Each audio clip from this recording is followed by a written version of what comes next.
Salut à tous, on se retrouve pour ce Vide ton fac spécial Shadow. Vous m'avez posé énormément de questions sur ma dernière vidéo sur Shadow. Je n'ai plus le temps de répondre par écrit, donc je vous réponds directement. J'ai fait une sélection, j'ai pas pu répondre à tout le monde, il y a trop de questions. Déjà là, je pense que ça va être très long, mais ça m'a semblé intéressant de le faire parce que le Shadow est un sujet qui vous intéresse, un sujet polémique. Tout le monde n'est pas d'accord, ça se clash pas mal dans les commentaires. En tout cas, c'est un produit qui ne laisse personne indifférent. Preuve qu'ils tiennent quelque chose d'intéressant. Et justement, Jean-Philippe qui me dit « Quelqu'un pourrait-il répondre aux questions que je me pose? Car au final, je voudrais pas me retrouver avec un matériel et un abonnement et ne pas pouvoir m'en servir. Je serais un peu bête, limite. Énervé, calme-toi. Je suis là pour répondre. » Une première précision, je ne fais pas partie de l'entreprise Blade. Je ne travaille pas pour le Shadow PC. Je ne suis pas leur SAV. Si vous voulez vraiment leur poser des questions, si vous voulez tout savoir avant de souscrire à un service Shadow PC, c'est à eux qu'il faut poser les questions. Je sais que ces dernières semaines, ils ont été dépassés par le succès et il y avait peu de réponses. Je crois qu'ils ont même coupé leur serveur téléphonique. Là, j'ai envie de dire, ne vous pressez pas pour prendre votre Shadow PC. Il y a encore de la place. C'est ouvert à 100 000 abonnements maintenant. Il vaut mieux poser les bonnes questions avant que d'être déçu après. Une autre chose à laquelle j'aimerais répondre à un certain nombre d'entre vous. Bambi qui me dit « Vive la vidéo sponsor cachée ». Titouf qui me dit « Honteux de faire de la pub pour un concept inachevé ». Christophe qui me dit « Combien est-on payé pour ce reportage ?» etc. Je vais mettre les choses au clair, après vous êtes libre d'y croire ou pas, hein. Là il y a un moment. Je ne suis en aucun cas payé par Blade ou Shadow PC. C'est des gens que je suis depuis le départ, avant même que le Shadow ait été lancé, parce que c'est une aventure, un projet, une start-up qui m'enthousiasme. Je ne suis ni un ambassadeur, ni sponsorisé par eux. En fait, ils me l'ont jamais proposé. Je dirais pas forcément non, mais on n'en est pas là. Aujourd'hui, je ne touche pas d'argent de la part de Blade. Après, certains d'entre vous m'ont reproché, comme JB Damien ou Rocky, de mettre trop en avant mon code affilié. Là aussi, on va être clair, le code affilié, en fait, moi, ça me permet d'avoir le Shadow, effectivement, gratuitement, enfin, de cumuler des mois. Si vous utilisez mon code Shadow, moi, ça me fait un mois gratuit. Comme vous avez été beaucoup à l'utiliser, c'est vrai que pour l'instant, j'ai pas encore payé mon Shadow. J'ai mis ma carte bleue, mais je l'ai pas payé. Donc, d'une certaine façon, vous avez raison, ce code parrainage, on pourrait l'assimiler à un code d'affiliation qui me rapporte 30 € par mois. Donc, on peut dire ça, je suis payé 30 € par mois pour faire des vidéos, tester le produit. S'il y en a qui trouvent ça injuste, j'ai envie de vous dire, prenez votre YouTube, faites une vidéo sur le Shadow, donnez votre code d'affiliation, vous pourrez avoir comme ça aussi des mois gratuits. Après, je suis justement en train de voir avec Shadow dans quelle mesure, moi, je peux pas bénéficier effectivement de réduction pour vous, parce que ça m'intéresserait plus que d'avoir des mois gratuits, voire peut-être faire gagner des mois gratuits à Shadow pour que vous puissiez tester. Je vous garantis rien, mais je les ai contactés à ce sujet. Je précise une dernière chose, c'est les seuls commentaires que j'ai effacés, parce que je refuse aucun commentaire, les négatifs comme les positifs. Tant que c'est bien formulé, c'est toujours intéressant. Mais les gens qui ont mis leur propre code d'affiliation, j'ai effacé les commentaires dans YouTube. C'est pas pour vous censurer ou que j'ai plus de gens qui utilisent mon code d'affiliation, c'est simplement si je laisse les gens commencer à mettre leur code parrain dans les commentaires, c'est la fête du slip, tout le monde va poster et ça va faire de la pollution et du spam. Mais n'hésitez pas à filer votre code parrain à vos amis, à votre entourage, sur vos réseaux sociaux. Désolé pour cette intro longue, mais vous savez que c'est des points qui sont importants pour moi. Nous, on est une chaîne qui est crowdfundée par nos contributeurs sur Tipeee. Mes rapports avec les marques et les flux financiers, j'essaye d'être le plus transparent possible là-dessus. Alors, parlons rapidement des problèmes actuels de Blade de Shadow. Ça, j'en suis désolé pour certains d'entre vous. Pris dans l'enthousiasme de ma vidéo, certains sont abonnés tout de suite. Et vous êtes arrivé à un moment, comme je l'ai dit au début, Shadow a été dépassé par son succès. Il y a eu des dérèglements en interne chez Blade. Ils ont fait une amende honorable. Ils disent effectivement que là, ils ont dû embaucher des gens d'urgence. Donc, certains ont eu des activations très tardives. Il y a des problèmes également techniques qu'ils n'avaient pas soupçonnés. Moi-même, qui suis early bird et donc j'utilise le Shadow depuis plus d'1 an, c'est vrai que j'ai eu un certain nombre de problèmes ces derniers temps que je n'avais pas avant. Et par exemple, j'ai Skatino qui me dit « Mort de rire sur le MacBook sur Overwatch, on voit l'input lag ». C'est vrai qu'en regardant ma vidéo, on voit un lag que j'ai pas d'habitude avec le Shadow. Alors, je vais pas rentrer dans les détails. En ce moment, j'ai vraiment une connexion pourrie. Je dénonce, je dis, c'est ex-numéricable, nouveau SFR. Ma connexion fibrée, parce que c'est de la fausse fibre, est dans un état complètement calamiteux. J'ai des coupures, j'ai des ralentissements de réseau. Alors, d'un côté, c'est intéressant parce que ça me permet de tester Shadow avec une connexion merdique, mais d'un autre côté, en termes d'utilisateurs et pour jouer et tout ça, c'est un petit peu galère. J'attends avec impatience justement qu'ils mettent en place leur qualité dynamique, dont je parlais dans la vidéo, pour voir justement si ça s'adapte à une connexion comme la mienne qui fait des montagnes russes et avec des pertes de paquets, parce que ça c'est un truc important. Il n'y a pas que le débit, il n'y a pas que la latence, ils sont en train de s'apercevoir aussi qu'il y a des gros problèmes avec les connexions qui peuvent être rapides parfois, mais qui ont des grosses pertes de paquets. Donc à ceux d'entre vous qui ont eu une mauvaise expérience ce mois-ci avec Shadow, encore une fois je suis pas le SAV de Shadow, hein, c'est à eux de gérer leurs clients, mais après je suis désolé pour ma part si pris par mon enthousiasme, vous avez foncé sur le produit et que derrière vous avez été très très déçu par le service et ce genre de choses. Ensuite, j'ai énormément de questions sur faut-il prendre le boîtier ou pas. Et c'est vrai que c'est pas hyper clair. Et si j'ai un certain nombre de reproches à faire à Shadow et à Blade, je pense que cette histoire de boîtier entraîne beaucoup de confusion sur le produit. Je comprends qu'il l'ait lancé avec le boîtier la première année parce que c'est plus facile de vendre à des gamers un espèce d'objet physique en disant ça sera ton PC, mais en fait c'est pas exactement ton PC. Mais du coup, cette année où le boîtier est optionnel, ça rend l'offre commerciale un petit peu confuse. Alors j'ai 6K, j'ai Méo, j'ai Dinko, Hydrac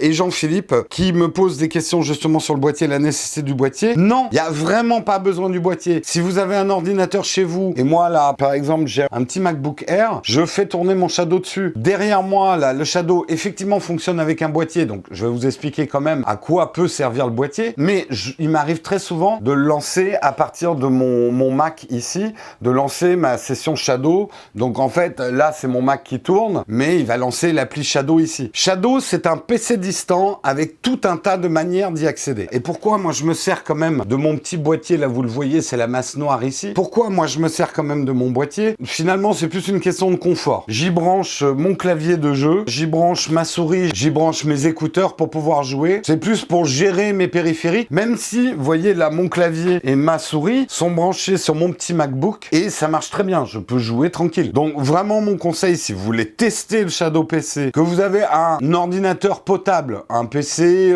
qui fait tourner de la bureautique, on va dire de 2009-2010 dans ces eaux-là, ou un Mac, ça vous suffit amplement pour tester Shadow PC. Pas besoin du boîtier. À la limite, le boîtier, je dirais qu'il est réservé aux gens qui veulent dédier un espace chez eux à leur Shadow PC, ou ceux qui n'ont pas d'ordinateur pour se connecter à leur Shadow PC. Et c'est pour ça, Hydrac qui me dit si j'achète le boîtier maintenant mais qu'il y a une nouvelle version du boîtier, il n'y aura pas a priori une nouvelle version du boîtier. Le boîtier dedans, il y a juste un truc pour décoder la vidéo. En fait, c'est une pièce d'ordinateur qu'ils ont mis dans un boîtier. Ça ne change rien en termes de performance d'avoir un boîtier ou pas. J'espère avoir été le plus clair possible là-dessus. Vos performances, c'est sur le serveur, sur le data center où se trouve votre Shadow PC. Vos performances également, c'est la connectique entre ce serveur et chez vous. Et justement, là, on va arriver à une grande partie des questions Shadow pour qui? Et c'est là où j'aimerais apporter des précisions parce que je pense, alors le marketing de chez Shadow va pas m'aimer pour dire ça, mais on s'en fout. Mais je pense que Shadow n'est vraiment pas fait pour tout le monde. Surtout aujourd'hui. Déjà, en termes de connexion. Il faut bien comprendre, et je pense que c'est même le point le plus délicat pour la marque Blade et Shadow. Le problème, c'est que, imaginez que vous achetiez un ordinateur, mais cet ordinateur, le câble qui relie votre unité centrale à votre écran et le gros câble USB où sont branchés tous vos périphériques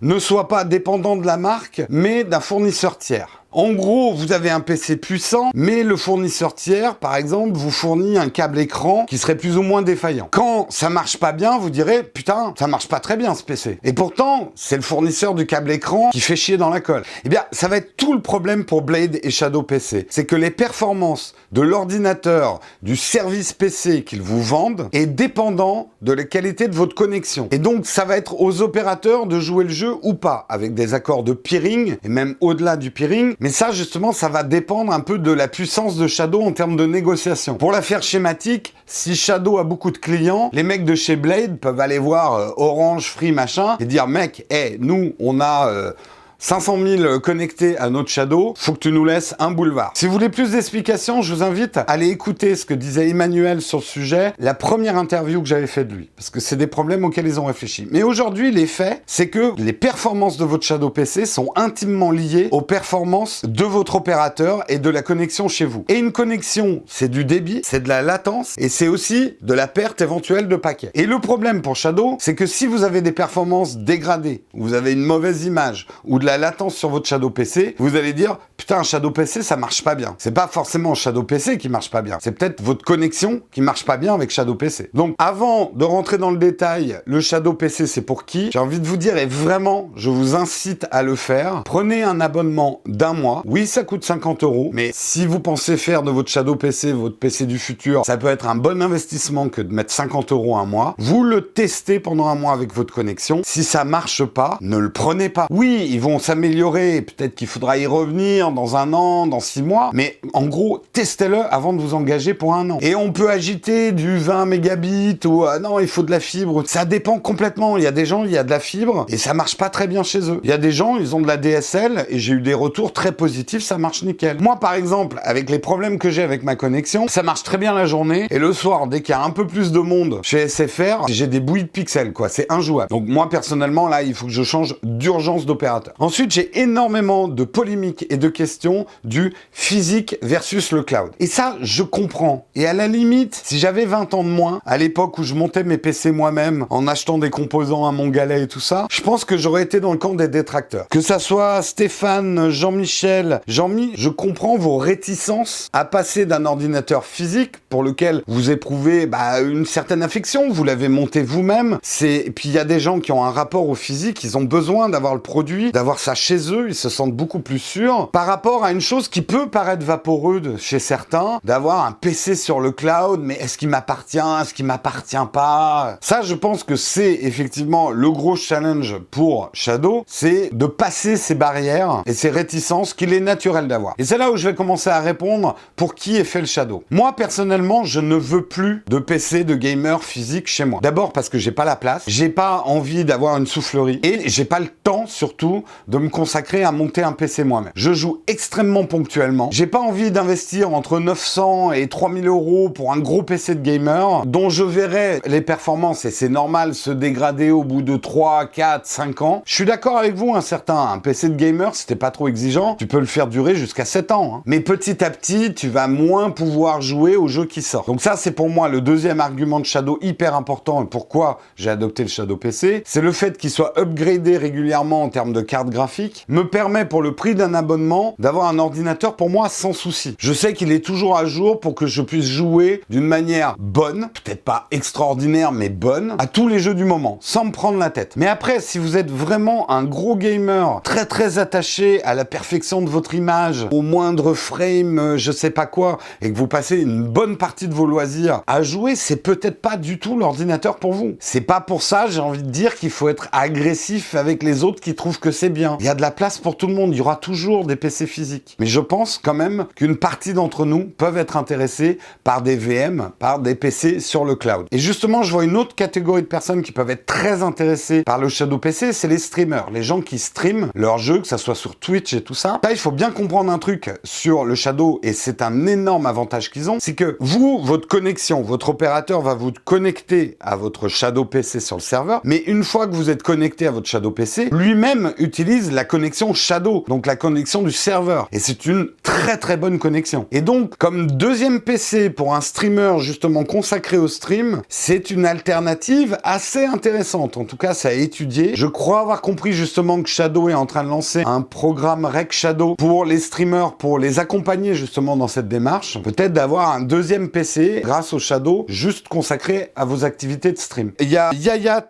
et Simon qui disent justement comment ça se passe quand on télécharge sur son Shadow. Ça va super vite. Alors justement, la surface de stockage aujourd'hui, elle est très limitée, 256 Go sur votre Shadow, mais les jeux s'installent et se désinstallent tellement vite que moi je sais que je joue globalement à 3 jeux en même temps. Régulièrement, je désinstalle des jeux, j'en réinstalle. Ça se compte en minutes l'installation d'un gros jeu, parce que c'est pas dépendant de ma connexion, mais de la connexion du serveur Shadow. Donc tout ça pour dire, et j'appuie vraiment là-dessus, c'est pas parce que c'est quelque chose de nouveau, que beaucoup de monde en parle, qu'aujourd'hui c'est un PC de gamer pour tout le monde, et même un PC tout court pour tout le monde. Il faut le tester, il faut voir si ça correspond à vos envies, vos besoins, vos degrés d'utilisation d'un PC. Est-ce qu'un Shadow PC peut remplacer à 100% un vrai ordinateur? C'est une question délicate. Aujourd'hui, il y a encore des petits progrès à faire. Je dirais que ça peut remplir 90% des usages d'un PC. Mais pour moi, c'est plutôt un PC idéal pour quelqu'un qui voudrait acheter un PC pas cher, un PC de bureautique, un PC à 200-300 € pour garder, on va dire, ses documents confidentiels, sa bureautique, ses impôts. Il les garde chez lui, sur son disque dur. Mais il a quand même envie de jouer avec son ordinateur, mais il n'a pas envie d'investir dans des cartes graphiques, une grosse tour, ce genre de trucs. Là, le Shadow PC peut être une alternative très très intéressante. Mais remplacer à 100% un ordinateur d'un joueur exigeant, limite pro, je pense pas encore. Il y a encore du boulot. Il y a des limitations aujourd'hui encore sur le Shadow. On peut pas encore exploiter un deuxième écran. Je sais qu'ils ont des problèmes avec les micros. Le truc pour eux, c'est qu'ils travaillent très très vite à patcher tout ça. Mais aujourd'hui, je le dis comme je le pense, le Shadow PC n'est pas un produit fini. Alors attention, je suis pas en train de vous dire que vous allez payer 30 € par mois pour une bêta. C'est un produit qui marche. Moi, je l'utilise depuis 1 an, mais ce n'est pas un produit fini. Il y a des fonctionnalités qui ne sont pas encore en place. Et que je sais que les 30 € par mois, bon, comme je vous ai dit en début de vidéo, je les paye pas vraiment. Mais imaginons que je paye les 30 € par mois, je les verrais plus comme une forme de crowdfunding pour un produit qui m'est quand même utile, que j'utilise quasiment tous les jours pour me faire des petites sessions de jeu. Mais je vis Shadow plus comme une aventure que comme un produit fini. Donc je pense qu'il y a eu des déceptions de personnes qui ont cru qu'on avait un produit qui a déjà 5 ans de développement, super stable, tout marche, j'ai plus besoin de PC, j'ai juste un Shadow chez moi. Il y aura forcément quelques déceptions de ce côté-là. C'est ce à quoi ils vont arriver, et connaissant l'équipe et leur talent, ils vont y arriver, mais pour moi, ils y sont pas encore. On sait également que tous les jeux fonctionnent sur un Shadow PC, puisque c'est un vrai PC, vous installez les jeux que vous voulez, mais certains jeux bug sur certains trucs spécifiques au Shadow. L'exemple que tout le monde connaît, c'est Overwatch, et surtout le truc anti-cheat que Blizzard a mis dans Overwatch, qui a tendance à avoir des réactions bizarroïdes avec le fait que c'est une VM. Blizzard est sur le coup, c'est les développeurs de Blizzard qui doivent résoudre ce problème, mais sachez que si vous êtes un gros joueur d'Overwatch, je vous conseille pas le Shadow PC, en tout cas aujourd'hui, en décembre 2017. Vous allez avoir des problèmes d'écran noir de leur système anti-cheat en fait. Et je sais qu'il y a d'autres jeux où ce problème se pose. Je suis désolé, hein, cette vidéo est très longue, je rentre dans les détails, mais bon, c'est une fac, a priori pour des gens qui s'intéressent au Shadow PC, donc je vais pas trop me limiter dans le temps. Si le Shadow vous intéresse pas trop, de toute façon, vous êtes déjà plus là. Donc je sais même pas pourquoi je vous parle. Ensuite, j'ai eu beaucoup de questions et vous avez beaucoup d'interrogations sur la sécurité et la confidentialité. Là encore, je vais laisser les équipes Shadow vous répondre. Posez-leur des questions directement. Moi, je vais parler de mes usages. C'est vrai que pour l'instant, je n'ai pas encore franchi le pas de mettre mes documents confidentiels ou ma compta ou des choses comme ça sur mon Shadow PC. J'ai une utilisation surtout gamer. Je commence à y réfléchir pour y mettre mes photos et installer Lightroom, mais pour ça, j'attends deux choses. J'attends qu'il y ait plus de stockage sur les Shadow PC. 256 Go, ça me suffira pas. Ça, c'est des choses sur lesquelles ils sont en train de travailler, mais on n'y est pas encore. Et deuxièmement, j'attends des choses sur la colorimétrie. C'est vrai que comme c'est une image que vous recevez de votre ordinateur, il y a forcément une compression et je voudrais faire des tests sur justement est-ce que j'ai une meilleure colorimétrie avec un engin local ou un engin à distance. C'est vrai que pour retoucher de la photo, j'ai quand même besoin de quelque chose d'assez fiable en termes de colorimétrie. Mais ce qu'il faut bien comprendre sur le Shadow PC, parce que j'en vois beaucoup qui disent oui, mais toutes mes infos vont s'envoler, elles seront sur le cloud et tout. Non, d'abord, c'est une session qui t'est privée dans le serveur, donc tout le monde n'a pas accès à tes données, ça c'est logique. Mais tu peux très bien brancher un disque dur sur ton Shadow et garder tes infos en local. Alors je sais où vous voulez en venir. Est-ce que je peux y mettre les films que mon cousin d'Amérique m'a envoyés? Là encore, je vous invite à aller voir les vidéos que j'ai tournées 1 an. Emmanuel et l'équipe de Shadow a répondu à ces questions-là. Après, j'ai vraiment envie de vous dire, et je sais qu'il y a Johan ou No Fake Zone qui ont des grosses questions là-dessus, je conseillerais absolument pas un Shadow PC si vous avez des activités, on va dire,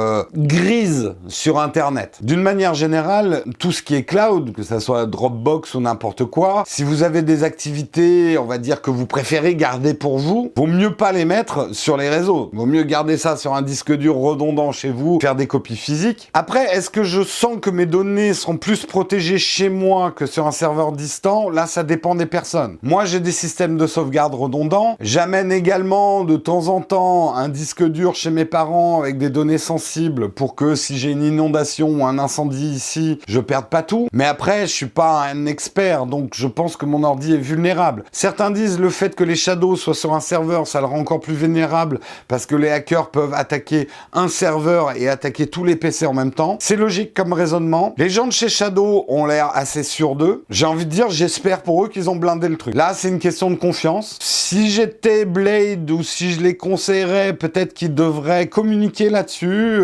avoir des bug bounty ou ce genre de choses pour rassurer. Je comprends les peurs peurs, elles sont complètement légitimes, mais c'est à eux de faire leurs preuves. Effectivement, si demain on se réveille avec tous les serveurs Shadow ont été hackés et les ordinateurs sont le ventre ouvert avec toutes vos données de partout, oui, ça sera un énorme échec. Donc, ne tournons pas autour du pot. Aujourd'hui, je vous conseille peut-être pas de mettre des données sensibles sur un Shadow PC avant d'avoir peut-être plus d'assurance. J'en reviens à ce que je disais tout à l'heure. Shadow en tant que PC principal sans aucun autre ordinateur à côté, je ne peux pas le conseiller à 100% aujourd'hui. C'est une prise de risque. Après, j'ai eu énormément de réactions sur une phrase qu'a dit Emmanuel qui disait qu'un Shadow PC était moins polluant que d'avoir un PC de gamer chez soi. Vous avez été beaucoup à réagir là-dessus, que ça soit Valentin, Rem, Dylan et d'autres. Là, effectivement, ce qui serait intéressant, c'est que Shadow publie des chiffres. Oui, un data center, ça pollue énormément. Mais est-ce que vous avez les chiffres de combien consomme un PC de gamer équivalent chez vous, combien il consomme en watts sur une année, combien ça coûte la consommation électrique et quelle est l'empreinte écologique d'un PC dans chaque foyer? J'ai pas les chiffres, donc peut-être qu'il a eu tort de dire ça, peut-être qu'un data center ça pollue plus, je n'en sais rien. Ça serait une question à leur poser. La deuxième chose, c'est que certains ont dit oui, mais vu qu'ils changent les cartes graphiques tous les ans, les vieilles cartes graphiques, ils les jettent et ça crée de la pollution, au même titre que les gens qui changent leurs cartes graphiques vont les jeter et ça crée de la pollution. Oui, mais non, parce qu'en fait, le but de Shadow derrière, si vous y réfléchissez, là, ils vont changer un certain nombre de graphiques, passer des 1070 aux 1080. Ils vont pas jeter à la poubelle les 1070. Les 1070, ça va leur permettre de monter des serveurs, peut-être plus low cost, pour des joueurs qui n'ont pas forcément besoin d'une 1080, des joueurs qui, comme moi je crois que c'est un 2K quand même, mon écran, vous voyez comme je suis au courant, mais des joueurs qui ont peut-être des écrans plus petits ou qui veulent juste jouer sur leur tablette, n'ont pas forcément besoin d'avoir une 1080. Et si Shadow, avec 2 ou 3 générations de cartes d'avance, ça leur permet d'avoir un effet de gamme et de proposer, d'ailleurs aussi à des non-joueurs, il y aura probablement une offre, on va dire professionnelle ou bureautique de Shadow. Et c'est là où le système est assez malin de leur part, c'est qu'ils rentrent par la partie la plus difficile du marché PC, les joueurs, qui sont les utilisateurs les plus exigeants en termes de performance de leur PC. Mais derrière, il y a une masse énorme de gens qui ont des exigences bien moindres en termes de PC. Et un Shadow, même avec une carte graphique qui a 3 ans de retard, ça leur suffira amplement. Donc après, je suis pas dans le secret de Shadow, mais non, je crois savoir, et je suis à peu près sûr, que les 1070, ils vont pas les jeter. Ils vont les user jusqu'à la moelle, justement. Mais en tout cas, le problème que vous soulevez avec est-ce que c'est plus ou moins écologique, c'est un vrai problème. C'est une vraie question intéressante. Bon, après, j'ai eu énormément de questions sur l'abonnement et les prix. Une des premières, et là, je suis Shaylink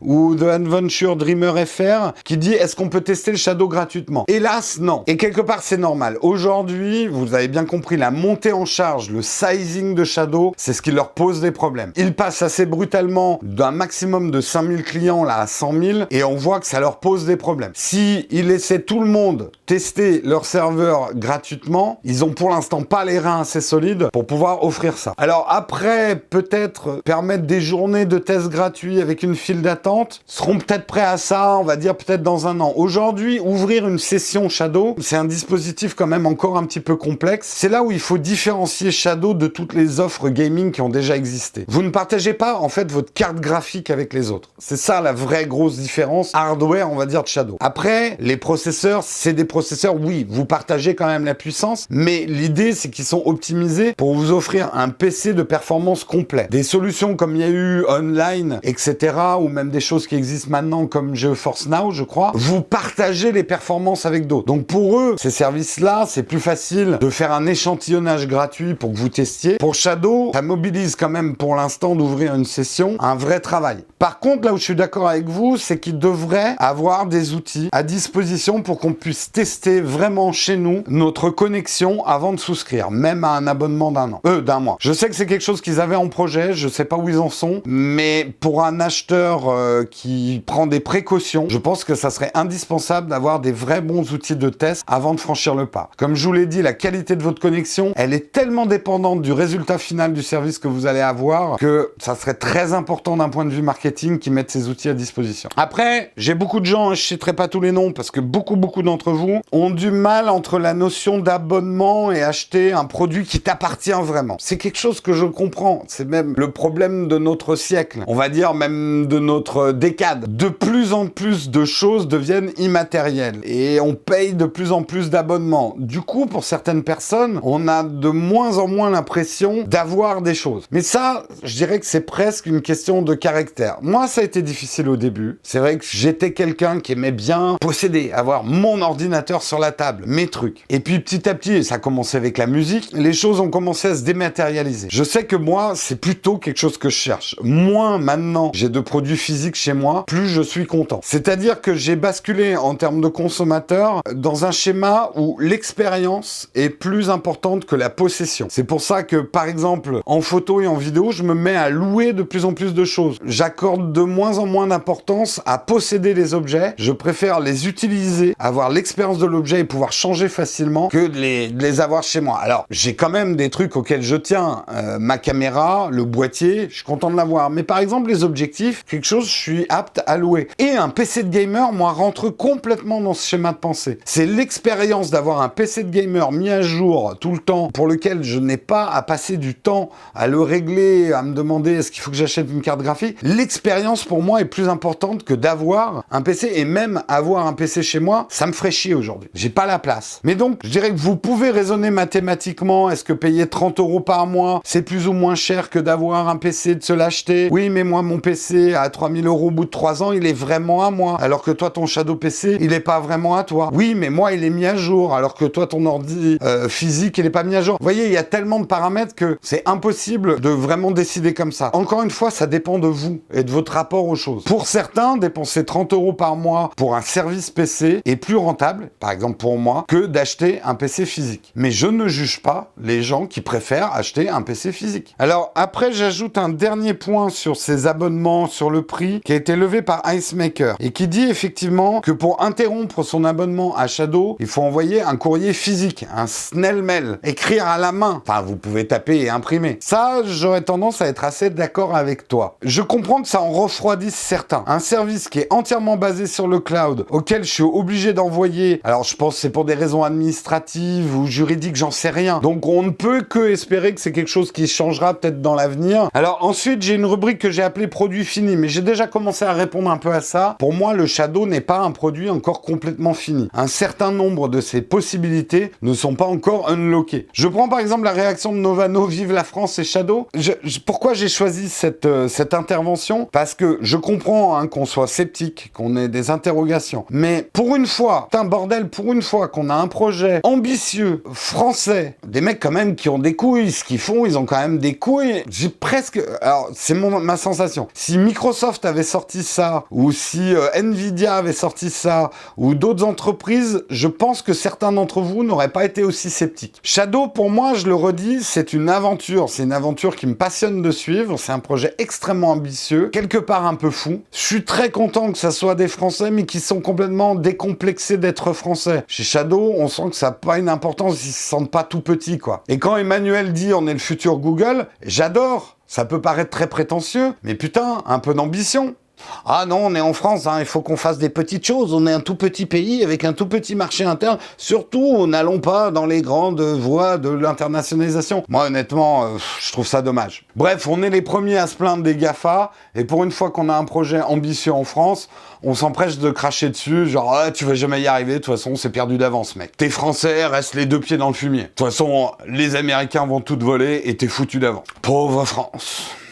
Ensuite, sur une notion de produit fini, rapidement en vrac, j'ai Elandia qui me dit Shadow PC très important, mais que 256 Go de stockage. Oui, pour moi, c'est un gros problème aujourd'hui du Shadow PC. D'abord, la qualité du stockage qui est pas ultra rapide. Ils nous ont expliqué pourquoi. Et le fait de pas pouvoir avoir plus. Il y a Iles aussi qui demande si on peut brancher 2 écrans sur son Shadow PC. Non, pas encore. Ils y travaillent, mais pas encore. Alors après, j'ai tout un tas de questions de gens qui se demandent, comme Michel, PJ, Mr. Blaze, Moons, qui se demandent et qui ont du mal à comprendre, mais est-ce que c'est un vrai PC ou pas? Sur le papier, oui, et c'est conçu pour devenir ça, un vrai PC complètement autonome. Quand vous l'installez, vous avez un Windows. Vous vous abonnez pas à des jeux, c'est pas du tout un système comme Online ou GeForce Now ou ce genre de truc. C'est pas lié au jeu. Vous avez un PC nu, vous achetez vos jeux, vous installez ce que vous voulez. Si vous avez d'autres applis qui font d'autres choses, d'autres logiciels qui font d'autres choses, ça tourne. Si vous voulez un Shadow PC comme Hard Disk qui fait son montage vidéo dessus,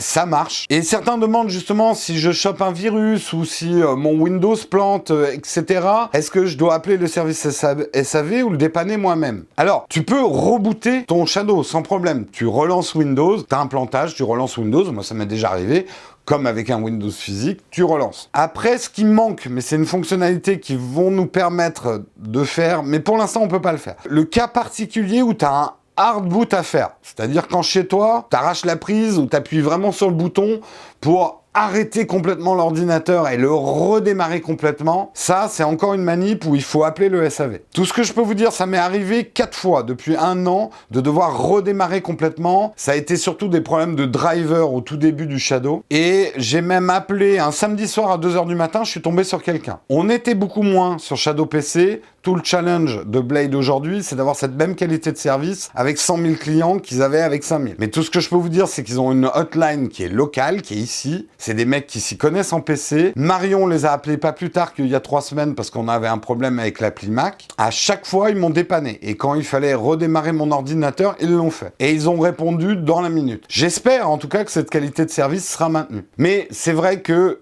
je pense que le hard boot, ils vont nous donner la possibilité de nous le faire nous-mêmes quand on a vraiment un gros problème de config. Et ça arrive quel que soit le PC qu'on a. Après, j'ai MrBlaze qui me demande est-ce qu'on peut miner des cryptos avec un Shadow PC? Non, ça fait partie des choses qu'ils ne veulent pas. On peut le comprendre, ça serait trop de ressources et ça pénaliserait l'ensemble du système. Mais en ça, je dirais que non, ça sera pas un vrai PC. Un vrai PC chez toi physique, tu peux miner de la crypto-monnaie, tu fais ce que tu veux. Là, il y a quand même des limitations. Donc là, je suis d'accord avec vous, pour certaines activités, le Shadow PC ne sera pas comme un vrai PC physique. Après, est-ce qu'on peut en faire un serveur? Oui, mais ça dépend pourquoi. Vous pourrez pas en faire un serveur BitTorrent. Vous pourrez en faire un serveur Minecraft. Donc, c'est quand même assorti d'un certain nombre de conditions. Si vous, votre truc, c'est plutôt de miner des bitcoins ou voilà, de faire des serveurs où vous mettez ce que vous voulez dessus, ça me regarde pas. Le Shadow PC est vraiment pas fait pour vous. Et dernièrement, effectivement, Moons qui me dit, t'as fait une erreur,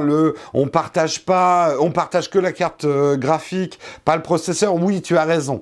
En fait, ce que je voulais dire, c'est que la carte graphique, elle t'est entièrement dédiée, donc tu partages pas les ressources de la carte graphique avec un autre blader à côté, un autre shadower plutôt. Mais les processeurs, le stockage aussi, en tout cas un certain nombre de choses sont partagées avec les utilisateurs. Mais l'idée, en tout cas telle que Emmanuel me l'a expliqué, c'est de vous offrir un PC complet qui aura toujours les mêmes performances, quel que soit le moment où vous vous connectez. Est-ce qu'ils vont y arriver? Je suis pas un technicien, je peux pas vous répondre là-dessus. Pour l'instant, c'est l'expérience que j'ai. Je n'ai jamais vu de détérioration des performances de mon Shadow PC, même un samedi soir ou un vendredi soir où généralement il y a plus de joueurs ou ce genre de trucs. J'ai pas vu de différence. Il a démarré pareil, mon Shadow. Donc finalement, c'est le résultat qui compte. Est-ce que les performances sont dégradées parce que c'est partagé ou pas? Pour l'instant, non, les performances ne sont pas dégradées. Et encore une fois, c'est ce qui le différencie d'autres offres qui peuvent paraître équivalentes. Alors ensuite, j'ai des questions que j'ai classées dans une rubrique avenir de Shadow. Il y en a déjà un certain nombre qui se posent des questions sur leur rentabilité. Et ça, c'est des gens justement qui ont vu le produit et qui comprennent un petit peu ce que ça coûte à Blade de faire le Shadow PC. Ça coûte très très cher ce qu'ils sont en train de faire, extrêmement cher. Et après, je suis pas du tout dans la finance de Blade, mais ça m'étonnerait qu'il soit rentable avant un certain nombre d'années. Quelque part, la VM et tout ça, ça existe depuis super longtemps, même depuis les débuts de l'informatique. Ils n'ont rien inventé. Ce qu'ils ont inventé, c'est le service et la manière de le packager et le public auquel ils s'adressent. Personne jusqu'ici avait fait une offre de VM destinée aux gamers en leur offrant un PC complet de gamer pour un prix, alors 30 €, ça paraît très cher pour certains, mais ceux qui utilisent de la VM dans leur boulot, c'est un prix aujourd'hui imbattable. Alors je dis 30 €, c'est si vous prenez l'abonnement à l'année. Après, ça peut monter effectivement jusqu'à 50 € si vous prenez que pour un mois. Mais derrière, faut pas oublier que eux, ils payent tout. Les serveurs, la bande passante, etc. Tout ce qu'il faut pour faire fonctionner. L'humain aussi, pour faire fonctionner tout ça. Et aujourd'hui, et quelques personnes comme Jean-Guy, Mingo et Antoine se disent, mais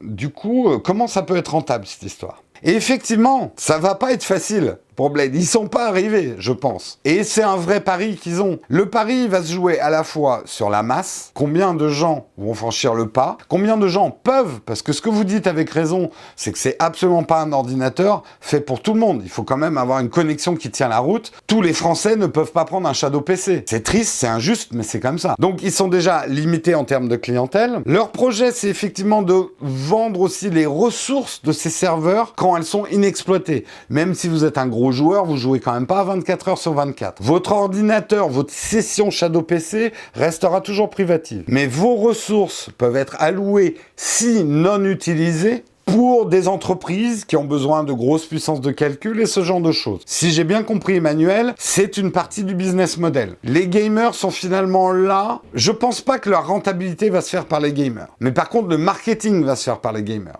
Une fois que Shadow aura prouvé que des gamers peuvent se contenter d'un Shadow et que ça peut remplacer un PC pour certains, quelque part, qui peut le plus, peut le moins. C'est facile de vendre le concept Shadow PC à toute une gamme d'autres services informatiques. C'est là où moi je les trouve malins. Ils savent très bien que le monde des gamers est certainement le monde le plus compliqué à convaincre. De là à dire que les gamers sont des chieurs, c'est un pas que je ne franchirai pas. Et justement, et ça c'est la question de GFFF, quelque chose comme ça, qui dit oui mais si j'investis dans le Shadow et que la boîte se casse la gueule, qu'est-ce qui me reste? Je résilie mon contrat auprès de la société. Effectivement, c'est pour ça que je vous dis, moi j'envisage plus l'abonnement Shadow comme une forme de crowdfunding, de croyance aussi dans le projet. Encore une fois, vos données, vous pourrez toujours les rapatrier sur un disque physique. Shadow va pas couper le courant d'un jour à l'autre et disparaître comme un méga upload. Si vous avez laissé des données sur le serveur, ben, à tout moment, vous pouvez les rapatrier. Et même s'ils devaient arrêter parce que finalement, ils se sont plantés, je pense qu'on aura le temps de récupérer les données qu'on aura laissées sur l'ordinateur. Et les logiciels, les licences d'ordinateur que vous aurez achetées, pas mal de gens me posaient des questions sur les licences uniques. Là, elles sont pas du tout partagées avec les autres. Vous avez une licence Photoshop, elle est sur votre session Windows. Et toutes ces licences, vous les avez encore. Il vous faudra juste acheter un PC pour remplacer votre Shadow. Ou peut-être un compétiteur à Shadow qui aura mieux réussi que Shadow. Je leur souhaite pas, mais ça fait partie des possibles. Donc c'est en ça que le Shadow PC se rapproche d'un hardware. Si la boîte se casse la gueule demain, c'est un peu comme si votre ordinateur tombait en rade. Va falloir en acheter un autre. Mais tout ce que vous utilisez dessus vous appartient encore.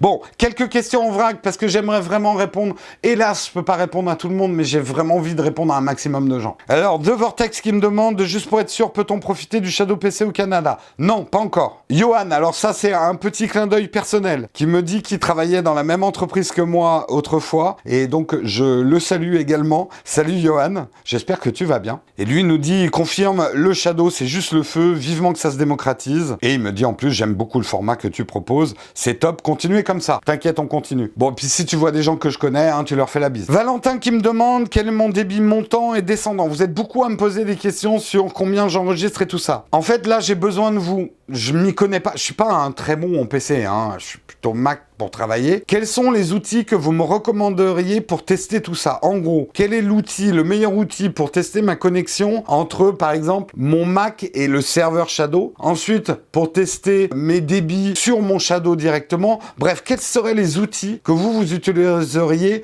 pour faire toutes ces mesures-là, pour afficher la latence? Ce que j'aimerais bien, en plus, c'est des outils qui affichent. Comme ça, moi, en vidéo, je pourrais vous montrer un petit peu comment ça fonctionne chez moi. Sachant, encore une fois, je sais pas quand je vais faire ma grande vidéo sur le Shadow bilan. J'attends un peu que Shadow ait mis en place des trucs qu'ils ont promis à la conférence de presse. Donc ça devrait arriver dans les mois. Mais j'aimerais vraiment vous montrer. Mais je risque d'avoir une connexion de merde. Mais ça peut être intéressant de voir comment ça fonctionne avec une connexion de merde. Donc là, j'ai pas vraiment les bons outils, les standards que vous utilisez pour vous donner ce data-là. Mais je suis prêt à le faire si vous me donnez les outils. Pareil, j'ai Sport Replay qui me demande super vidéo, une petite question, consommation data, ça donne quoi en cas d'accès 4G? C'est une très bonne question. Il faudra que je regarde. J'ai fait des essais en 4G. Je vais essayer de mesurer effectivement combien ça consomme en data. Réside TV qui me dit justement la question, la compression, les codecs de compression du Shadow, quelle influence sur la colorimétrie? C'est des tests que je vais faire. Je suis en train de travailler avec un collègue qui est en train d'essayer justement le montage, mais un montage vraiment professionnel avec des Shadow PC. On comparera les deux, on verra sur la colorimétrie avec des écrans calibrés ce à quoi on arrive. C'est des résultats que j'aimerais vous présenter, mais je veux prendre le temps de vraiment tester ces choses-là à fond. Steven qui me demandent justement un peu le même type de questions. Ben écoute, réponse dans une vidéo que je devrais produire en 2018. Je prends plus d'engagement de quand ça va sortir. Et je termine par une question de Frédéric, que je trouve vachement intéressante. Il me dit, et un Shadow Mac, c'est envisagé, histoire de faire tourner sur son PC des applis Mac non disponibles sous Windows, pas en contexte gamer. Alors, bien sûr que non. Aujourd'hui, non. Et Shadow Blade ne pourrait pas développer une VM macOS. Ça serait, alors là, je te dis pas, ils seraient tous plongés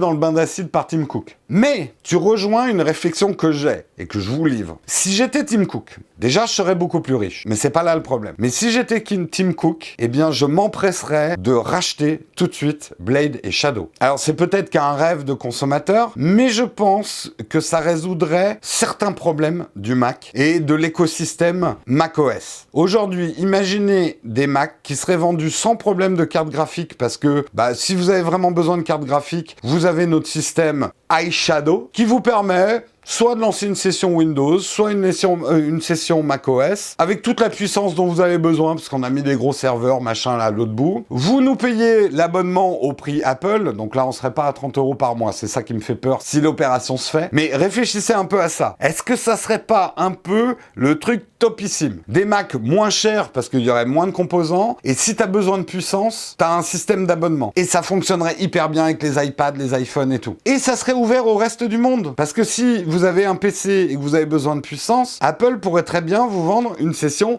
macOS en VM. Bref, je sais que ça va faire grincer des dents mon raisonnement. Là, je me mets juste à la place, si j'étais un conseiller de Tim Cook, je lui dirais, mais putain, achète-les tout de suite, quoi. En tout cas, si la chose se produit, je veux ma part du gâteau. Emmanuel, tu te démerdes, tu mettras ça dans tes comptes, don à la voyante, Jérôme. Bon, après, honnêtement, c'est un projet un peu fou. Ce qui risque de se passer, par contre, on verra dans l'avenir, mais c'est des boîtes comme Apple et d'autres vont, à mon avis, développer leur propre système de VM. Et pour terminer sur le futur de Shadow, aujourd'hui, et je pense que Emmanuel et toute son équipe en ont conscience, on est dans une course de vitesse. Shadow a aujourd'hui une certaine avance technologique, ils développent très vite, ils sont à fond. Je sais qu'ils sont fatigués en ce moment, mais il faut qu'ils restent à fond. C'est leur avance qui leur permettra de tirer leur épingle du jeu dans ce qui pour moi est clairement l'avenir d'une partie de l'informatique. Non, toi qui as ta tour amoureusement montée, on va pas venir voler ta tour, t'inquiète pas, tu pourras la garder avec toute la customisation et les lampes LED que tu as mis dedans. Mais il y a toute une autre grosse partie de l'informatique qui n'aura plus besoin et qui est enfin prête à passer à cette notion de client-serveur qui est aussi vieille que l'informatique. Finalement, de mettre nos documents sur Dropbox et sur le cloud n'était que la première étape de la virtualisation de l'informatique. Si vous ne la partagez pas, eh bien, libre à vous de le mettre dans les commentaires. Comme vous l'aurez compris, je n'ai plus le temps de répondre dans les commentaires YouTube. Je n'ai plus le temps du tout. Mais régulièrement, je vais faire des grosses facs comme ça,